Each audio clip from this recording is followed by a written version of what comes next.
Hello, my disciples. I hope you all are fit and fine at your home. Once again, here after a long time, I am Garima Sharma in front of you, bringing the video based on a very beautiful chapter. I hope you all are well aware about this chapter, that is the chapter number 11 from your Bihai book. And the name of the chapter, guess what? The name of the chapter is If I Were You. The meaning of this chapter, the meaning of this title is If I Were You, means agar मैं तुम होता. So let's see how much, that means for what extent this title is significant here. Let's discuss it and what's there in this chapter. Basically, this is a drama. I hope you are very well aware about the difference between a story, chapter and drama. Drama is just like a conversation between two or three characters, and story is just simple written, that is the biography. Story may be a biography also, it is fiction. Okay, and drama is, though it might be fiction, but this is a conversation between two or more than two people, or you can say characters. So let's start. This is a drama. So what is in this drama, on which what is the theme of this drama? And especially, I'm just telling you, this is a very fantastic drama that you have ever read in this book. Okay, so you all are gonna enjoy this drama at very large extent. Let's start it. So as I told you, this is the last chapter of your Bihar book, and that is chapter 11, and name is If I Were You. That means Agar मैं तुम होता. That is written by Douglas James. Okay, so as it is a drama, so definitely there is a conversation between two or more than two characters. So let's start the introduction of the chapter. That means before starting the chapter, what we are gonna study, we are gonna discuss in this chapter. Let's start. So, oh, that's looking like a spy, or an agent, or an intruder. I hope you are getting the meaning of intruder. So the person is having a specs, gun, and a hat, and a lounge, loung, lounge. That means a long claw. So this, by this appearance, I hope you are getting, and he's just having a newspaper like something in here, in under his arm. So let's I hope you are guessing who is this person. That means who this person is. Let's see. Characters. So let's come on the characters. There are two characters in this play. First, a playwright. Playwright, the person who writes, who acts, or who plays a drama. That's called a playwright, whose name is Gerard here, and an intruder. Intruder, I hope this is the person. There is a similarity between intruder and this picture. Okay. I hope I'm correct here. Let's see how much correct I am. This is a play with the story of a playwright named Gerard. एक story है जो कि एक play है जो किसकी story पे based है प्ले जिसका नेम है Gerard, and an intruder who enters in his home, जो जेरार्ड के घर में घुस जाता है इंटेंडेड, इस उम्मीद, यू कैन से इस प्लानिंग के साथ, to take his identity after killing him, कि उसको मार के वो उसकी आइडेंटिटी ले लेगा. Why he thinks like this? Let's see. What his intention was. Let's see. उसकी ऐसी क्या इंटेंशन थी.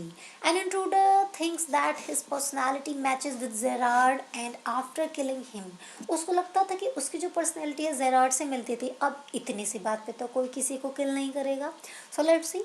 Killing him, he will live his life, but the intention, full intention is कि after killing Gerard, he can live his life as he is living that time, just like the life that is Gerard is living. So after killing Gerard, he will live his life, and he will live in that home in place of Gerard, and by doing this he can get away, he can go away from the escape of the from the reach, or he can escape and he can save himself from the reach of the police.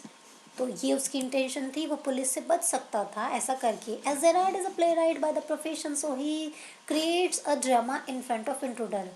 See, the students, as I already told you, he is a playwright. Who? Gerard. वो already a dramatist है, ठीक है, a playwright है. तो is it not possible for him to save himself, कि वो लोगों को अपने playwright से अपना वेश बदल के बेवकूफ़ बनाता है. Can't he be fool the intruder?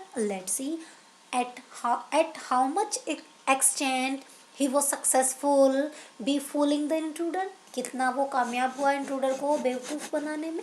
So he creates a drama, you can say a false story उसने क्रिएट की, एक फॉल्स स्टोरी उसने अपने आप से बनाई, in front of the intruder उसके सामने रखी, बी फूल्स हिम, उसको बेवकूफ़ बनाता है, and get success to save his life, और अपनी लाइफ को बचा लेता है from the intruder, and hands over into the sergeant. Sergeant means policeman जो होते हैं उनको हम सर्जेंट बोलते हैं, ठीक है. So let's start this drama. Okay, so first of all we will study about the summary. So here I tried to make a picture. I just tried to portray a person named, I hope you are getting. In the previous slide the person was intruder, and here I hope you might guess he is Gerard. He's just packing his prop, you can say. He is busy in packing props for his rehearsal. He is just going for a rehearsal. Gerard is about to leave his home to deliver the props for a play. किसी play के लिए उसको क्या करना है, props जो है उनको deliver करना है, ठीक है. तो वो about to leave the home. Just then an intruder enters in his house silently. तभी एक इंट्रूडर उसके घर में चुपचाप घुस आता है, holding a gun in his hand, gun को हाथ में पकड़े हुए. He wants to kill Gerard to take his identity as he commits a murder. Why he wants to take Gerard's identity? Because he has already committed a murder, and to escape from the reach of the police he wants to get rid from the police. That's why he wanted to kill Gerard to take his identity, कि कोई उसको पहचान ही ना पाए. क्योंकि identity ऐसे, अब आपको लगेगा कि आइडेंटिटी ऐसे कैसे ले लेगा, because he thought, you can से ही थिंक्स कि Gerard's personality is just approximately like him, कि उसको लगता था जेरार्ड उसके जैसा है. Now a question definitely has arisen in your mind. How he was so much sure that first time he enters in Gerard's home, and how he is so much sure कि his personality is similar like intruder. Because जब हम किसी person, एक होता है ना नज़र रखते हैं, स्पाई आपने मूवी भी देखी होगी, I hope the hero love story of spy आपने देखी होगी. सो अगर किसी पर्सन के बारे में अगर आपको डिटेल लेनी है तो काफ़ी टाइम से उसके एक होता है ना इंक्वायरी हम करने लगते हैं. सो from the sources he gathered the information about Gerard, and at that, in the last, he got the conclusion that Gerard's personality is like him. Okay, so by doing this he can get rid from the police, from the reach of the police. Gerard is busy in packing. Here he is just busy in packing. Suddenly he hears a sound. तो जब वो ऐसा कर रहा होता है तो उसको एक साउंड सुनाई देता है. क्योंकि किसका साउंड? इंट्रूडर जो उसके घर में चुपचाप छुपके से घुस चुका होता है, तो उसके साउंड को वो महसूस कर लेता है, साउंड, एंड टर्न्स बिहाइंड, पीछे मुड़ के देखता है Gerard. He finds a man with almost the same physique. क्योंकि as intruder already judged that thing, he already guessed that thing कि Gerard's personality is not little, almost like him. तो उसको भी ऐसे लगा Gerard को. when he turns himself and he looks at the back, a person having the same personality, same physique, that means physical appearance like him, but he doesn't square. लेकिन उसने वो डरा नहीं, उसने ये नहीं दिखाया, वो डरता नहीं है बिल्कुल भी उसको देखे. And is in pleasant mood he says that he is surprise. करिए, अरे वाह, तुमने तो मुझे सरप्राइज कर दिया. The intruder wants to make him afraid, but intruder, the person who is having a gun in his hand, so can't he expect कि सामने वाला मुझसे डरे. तो same he was expecting who intruder कि ये मुझसे डर क्यों नहीं, why is not scaring of me. So वो उसको डराना चाहता था and says to him pause up means hands up, वो चाहता था ये हैंड्स अप कर ले। Okay then and tells him to tell everything about him, और चाहता था कि जल्दी से अपने बारे में वो सब कुछ बता दे। He says that he is stolen by the gypsies. अब ये लाइन किसने बोली? Now playwright he playwright who is playwright here?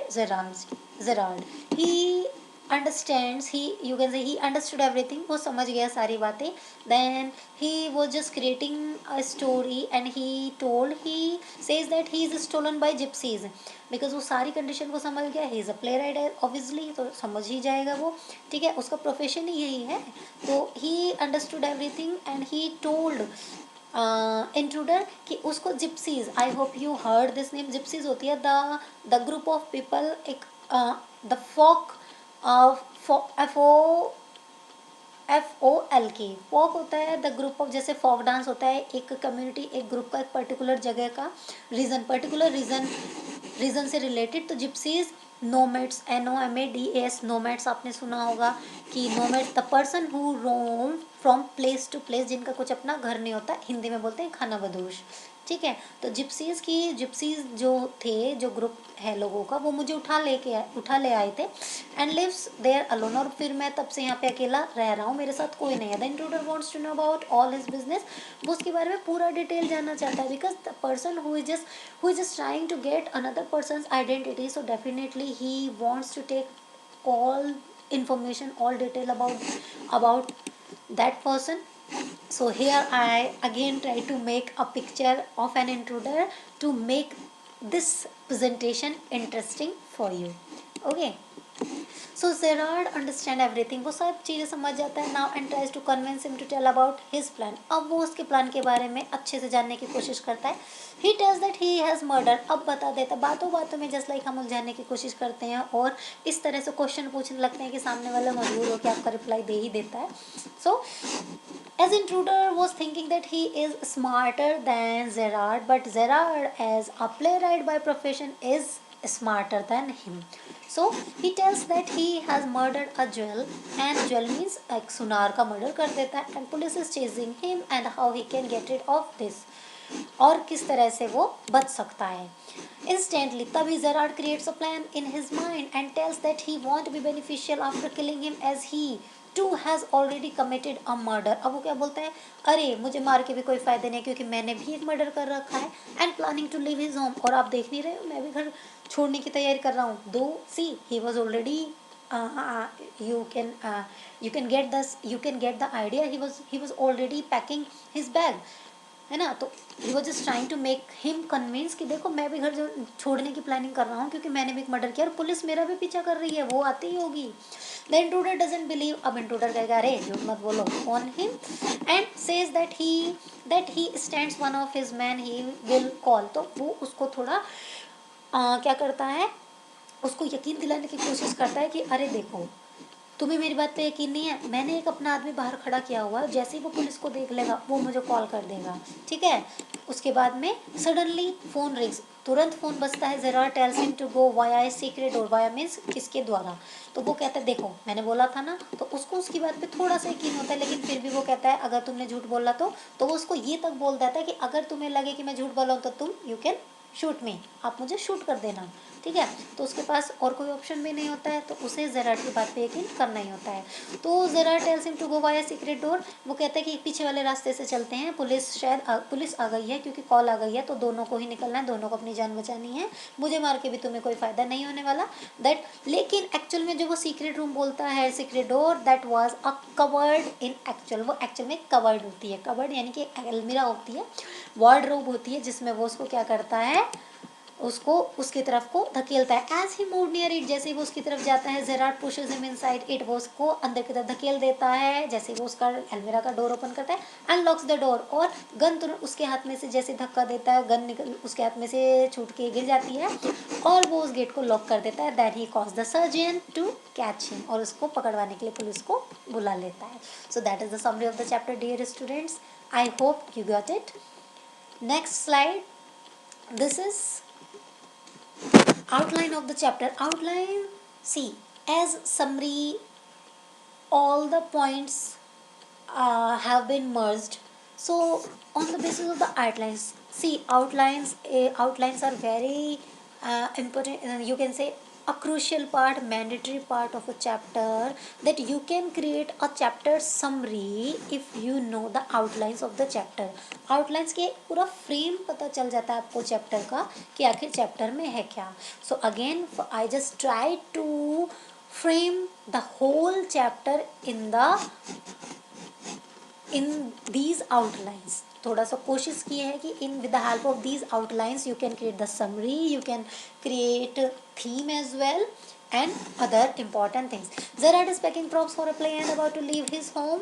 Second point, an intruder enters there silently and points his gun at Gerard, says to raise his hands. यानी कि outlines क्या होती हैं, chapter के बेस पे आप क्या करते हैं, सीक्वेंस वाइज उसको अरेंज करते हैं and on the basis of this sequence you can create the summary also. Third point, Gerard didn't get nervous, वो नर्वस नहीं हुआ, tries to handle the matter patiently. He tries to convince intruder to tell about his plan. ठीक है, gradually the intruder tells him, धीरे धीरे यानी बातों में उलझ के वो धीरे धीरे बता देता है सारी चीज़ें अपनी इंटेंशन के बारे में, that he wants to kill him to take his identity as he kills a jewel, क्योंकि वो उसकी आइडेंटिटी लेना चाहता है, उसने ज्वेल का मर्डर कर दिया है and police is chasing him. ठीक है, next sequences, at instant Gerard knits a false story, एक झूठी कहानी बोल देता है to escape from his intention, यानी कि उसके इंटेंशन से बचने के लिए. He tells that he has also committed a murder and is about to leave his home, उसने कहा मैंने भी एक मर्डर किया है और मैं भी घर को छोड़ने वाला हूँ. Showing all the props in his bank, कहता है कि देखो मेरे बैंक में सारे प्रॉप्स रखे हुए हैं. प्रॉप से मतलब है, उसमें प्रॉप्स क्या होते हैं, प्रॉप्स होते हैं वो चीज़ें जो आप किसी एक्ट वगैरह में यूज़ करते हैं, डांस में यूज़ कर सकते हैं. बोलते हैं ना, आपने सुना भी होगा prop dance, prop based dance. तो प्रॉप उसमें false moustache, false beard and hat and different things were there in that bag. तो वो बैग की तरफ इंडिकेशन करके कहता है. ओके, जेरार्ड एश्योर्स, उसको यकीन दिलाने की कोशिश करता है that one of his man will make a call seeing police, जैसे पुलिस को देखेगा उसका एक आदमी जो बाहर खड़ा है वो उसको कॉल करेगा. सडनली फोन रिंग्स, अचानक फोन बजता है. Gerard tells him to move towards a secret door, pretending, ये बहाना बनाते हुए टू सेव इंट्रूडर की वो भी उसको बचाना चाहता है. That was a cupboard in real, लेकिन वो तो एक्चुअल में कबर्ड थी. As the intruder moves towards it, जैसे ही वो उसकी तरफ बढ़ता है, Gerard pushes him inside the cupboard and locks it and then he calls the sergeant. See, these are a few points. In these points I tried to cover up whole the chapters explanation, you can say summary also, you can say theme and idea also. So these are the outlines. How many points? 10 points are there. So with the help of these points you can create the summary, you can understand chapter thoroughly. Okay, now here two slides I have been added here, especially for the description of the playwrights dialogues and intruder's dialogue, क्योंकि इस drama में कुछ important dialogues हैं that you should know the meaning. This is a very melodramatic, not very original. ये बोला था किसने, playwright ने. तो द मीनिंग कि जेरार्ड इज़ नॉट सीरियस, इस लाइन का मतलब कि मेलोड्रामेटिक, अरे ये तो बहुत इमोशनल वाला हो गया. सो जेरार्ड इज़ नॉट सीरियस, यानी कि when he sees the intruder who was just holding the gun in his hand, तो उसको देख के वो थोड़ा सी वो होता ही नहीं है सीरियस, कहता है इट्स अ वेरी मेलोड्रामेटिक, मुझे ओरिजिनल नहीं लग रहा है, यानी कि it's a very funny. Then second, at last a sympathetic audience, this is a very important dialogue of playwright. On this dialogue a question has also been created in this chapter, एक question भी है. At last sympathetic audience, sympathetic audience इसका मतलब है Gerrard बोलता है at least किसी ने तो मुझे सुना. Gerard says this because he is happy, at least someone wants to know about him, चलो कोई तो मेरे बारे में जानना चाहता है. I think good sense is shown more in the ability to avoid pain than in the mere desire to do so, इससे भी वो अपनी स्मार्टनेस शो करता है कि मैं भी. What is the actual meaning of this, here he says that he is replying intelligently, यानी कि मैं तुम्हारी बातों का इंटेलिजेंटली रिप्लाई कर रहा हूँ. I am not speaking lie, I am not telling लाई, मैं झूठ नहीं बोल रहा हूँ. ठीक है, वो उसको यकीन दिलाने की कोशिश करता है. Next, but no one so interesting as yourself, वो ये लाइन तब बोलता है when intruder was inquiring about him, कि घर में और कौन कौन आता है. व्हेन ही वाज सेइंग कि एक ग्रॉस ग्रीन ग्रोसर है, एक मिल्कमैन है, but no one is interesting, लेकिन कोई भी इतना मेरे बारे में इंटरेस्टेड नहीं है जितना कि हूँ, but no one so interesting. यहाँ पे देखो इंटरेस्टिंग वर्ड, बेटा इंटरेस्टिंग वर्ड आता है नॉन लिविंग के लिए, just like what a interesting story, and when we are using, it is also adjective, and when we are using this word for a living person तो हम interested बोलते हैं. So this is the difference between interesting and interested, because mostly students got confuse, वो हो गए, हो जाते हैं और हुए भी होंगे कि interesting where we can use interesting and interested.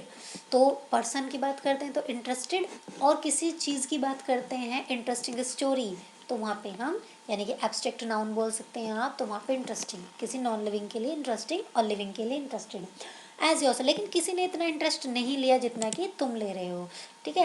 यानी कि ये बात बहुत ज़्यादा इंटरेस्टिंग है, तो ये बात के लिए है ना कि पर्सन के लिए। Next, Gerard says that no one took my matter so serious and interesting, कि मेरे मैटर को यानी कि मैटर के लिए इंटरेस्टिंग है ना कि पर्सन के लिए जितना तुम ले रहे हो, ठीक है। You seem to have taken a considerable amount of trouble, इसका मतलब है कि तुमने मेरे पास तक पहुँचने के लिए आई थिंक बहुत ज़्यादा परेशानियाँ उठाई हैं, यानी कि मुझ तक पहुँचना इतना भी मुश्किल नहीं था, इतनी डिटेल तुमने मेरे बारे में निकाली, because intruder was telling a deep detail about the playwright. He was saying कि मैं कोई इतना बड़ा आदमी नहीं हूँ जितनी तुमने मेहनत की मेरे बारे में डिटेल निकालने के लिए, ठीक है। Next, I am afraid jewels are few and far between in the wild of Essex. This is the place where playwright lives. इसका मीनिंग है कि ज्वेल्स जो है बहुत कम है यहाँ पे, इस एरिया में ज्वेल्स तो बहुत कम ही है, तो तुमने ज्वेल्स को कैसे मार दिया। यू आर प्लानिंग अ ग्रेटिटियस जबल, इसका मतलब है तुम्हें मुझे बिना मतलब ही मार रहे हो। ग्रेटिटियस जबल का मतलब है नो रीज़न, बिना किसी रीज़न के, यानी कि तुमने बिना मतलब की प्लानिंग की है जिसका कोई रीज़न ही नहीं है, कोई सेंस ही नहीं है, ठीक है। Next slide is based on the dialogues of intruder, they are not so much but still they are important. So here I try to make the picture of intruder again.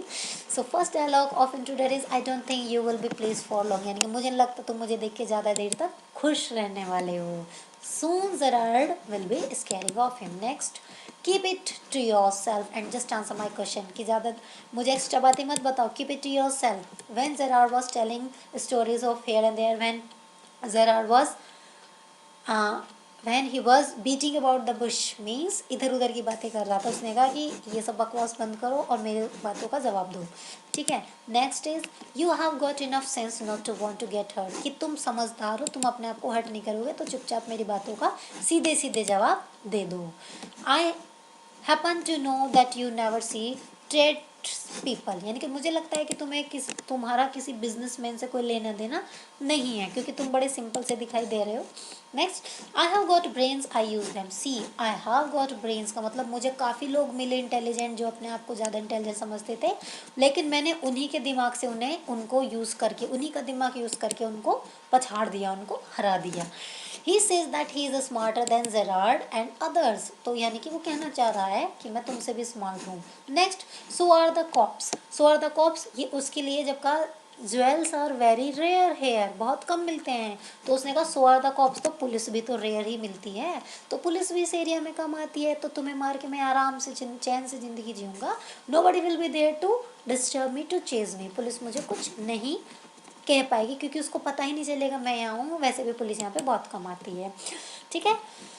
So these are the sentences, you can say dialogues. So these all are the dialogues from the last two slides. First slides number 6 was based on the dialogues of playwright who is Gerard, and the last one is the dialogue, the last slide is based on the dialogues of intruder. Though these are not all the dialogues, but here I just mentioned important, I just mentioned here already only important dialogues for your convenience, ठीक है।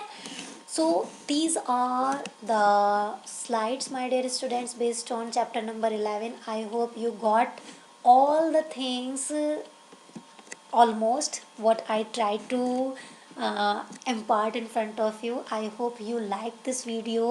So if you like, Please do share and subscribe my channel. After approx 1 week, I'll meet again with you with a very beautiful video that will be based on the moments last chapter, the chapter number 10. The name of the chapter is the beggar, so be ready for that. Till that upcoming video, you just watch this video again and then get all the things. For that, take care and goodbye.